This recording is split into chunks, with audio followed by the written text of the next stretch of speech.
اعوذ باللہ من الشیطان الرجیم بسم اللہ الرحمن الرحیم قل ان کنتم تحبون اللہ۔ یہ آیت بہت معروف بھی ہے، مسلمانوں کو پسند بھی ہے۔ ہمارے ہاں جو وعظ ہوتے ہیں، تقاریر ہوتی ہیں، تو اس کے اندر بہت کثرت سے کوٹ ہوتی ہے، قل ان کنتم تحبون اللہ فاتبعونی یحببکم اللہ۔ اے نبی کہہ دیجئے کہ اگر تم لوگ چاہتے ہو کہ اللہ سے محبت کرو، اگر تم اللہ سے محبت کرتے ہو فاتبعونی، تو میری پیروی کرو، میرا اتباع کرو۔ یحببکم اللہ، اللہ تم سے محبت کرے گا، ویغفر لکم ذنوبکم، اور تمہارے گناہ بخش دے گا، واللہ غفور الرحیم، اور اللہ غفور الرحیم ہے۔ قل اطیعوا اللہ والرسول، کہہ دیجئے اطاعت کرو اللہ کی اور اس کے رسول کی، فإن تولوا فإن اللہ لا يحب الکافرین، اور اگر وہ پیٹھ موڑ لیں تو اللہ کو ایسے کافر پسند نہیں ہے۔ یہ دو آیتیں اس اعتبار سے بڑی اہم ہیں کہ اس میں رسول کے لیے دو الفاظ آئے ہیں، اطاعت اور اتباع۔ اطاعت اگر نہیں ہے تو کفر ہو گیا۔ اطاعت تو لازم ہے، لیکن اطاعت کس چیز میں ہوتی ہے؟ جو حکم دیا ہے، یہ کرو، آپ کو کرنا ہے۔ اتباع اس سے اوپر کی شے ہے، انسان خود تلاش کرے حضور کیا کرتے تھے، اور چاہے آپ نے نہیں فرمایا کہ یہ کرو، لیکن آپ ان کی پیروی کر رہے ہیں۔ یہ گویا کہ دائرہ وسیع ہو گیا۔ جس سے محبت ہوتی ہے اس کا انسان جو ہے اس کی ہر طرح سے اس کے ساتھ ایک مناسبت پیدا کرنا چاہتا ہے۔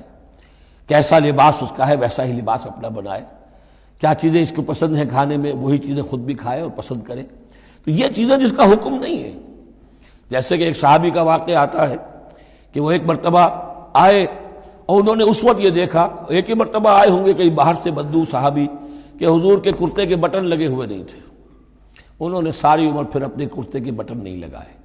حضور نے حکم تو نہیں دیا تھا، دیکھا یہ کہ محمد اس شان میں تھے اس وقت، تو پھر اس کے بعد اسی کو لازم کر لیا۔ اس اتباع میں یہ بات بھی آ جائے گی کہ اگرچہ دین کے کچھ تقاضے ایسے ہیں کہ جس درجے میں محمد الرسول اللہ صلی اللہ علیہ وسلم نے ان کو پورا کیا، اس درجے میں پورا کرنا کسی انسان کے بس میں نہیں ہے، پھر بھی اس کی کوشش کرتے رہنا یہ اتباع کا تقاضا ہے۔ مثلا حضور نے کوئی مکان نہیں بنایا، حضور نے کوئی جائیداد نہیں بنائی، حضور نے جیسے ہی وحی کا آغاز ہوا کوئی دنیاوی کام نہیں کیا، کوئی تجارت نہیں کی، ایک ایک لمحہ اپنی توانائی کی ایک رمق وہ لگا دی کس کام کے لیے؟ اللہ کے دین کی دعوت اور اللہ کے دین کی اقامت، اس کو قائم کرنے کے لیے۔ اب سب کے لیے تو اس مقام تک تو پہنچنا مشکل ہے، لیکن یہ کہ آئیڈیل یہ رہے، اسی کی طرف انسان چلنے کی کوشش کرتا رہے، میکسیمم جتنا بھی اپنا وقت فارغ کرے، اپنے وسائل فارغ کرے اور لگائے اس کام کے اندر، تو اتباع کا جو ہے کم سے کم تقاضا اس وقت پورا ہوگا۔ ہاں جو حکم دے دیا گیا، یہ حلال ہے، یہ حرام ہے، یہ فرض ہے، یہ واجب ہے، اس کا تو اگر معاملہ اس کی پیروی نہیں ہو رہی تو پھر تو وہ کفر ہے۔ لیکن اتباع اگر آپ کر رہے ہیں تو اتباع جو ہے وہ پھر اللہ کا محبوب بن جانا ہے۔ اگر تم اللہ سے محبت کرتے ہو تو میرا اتباع کرو، میری پیروی کرو، دیکھو میں کیا کر رہا ہوں، میرے کیا شب و روز ہیں، کن کاموں میں میری توانائیاں لگ رہی ہیں، کیا دلچسپیاں ہیں میری دنیا کے اندر، ان چیزوں کے اندر تم میری پیروی کرو۔ فاتبعونی یحببکم اللہ، تم اللہ کے محب نہیں محبوب بن جاؤ گے، واللہ غفور الرحیم، اور اللہ غفور الرحیم ہے۔ باقی دوسرا درجہ جو نچلا ہے، قل اطیعوا اللہ والرسول، اطاعت تو اللہ اور اس کے رسول کی کرنی ہی کرنی ہے۔ فإن تولوا، اور اگر اس اطاعت سے بھی موڑے، فإن اللہ لا يحب الکافرین، تو اللہ کو ایسے کافر تو پسند نہیں ہے، کیونکہ پھر اطاعت رسول کا انکار تو کفر ہو گیا۔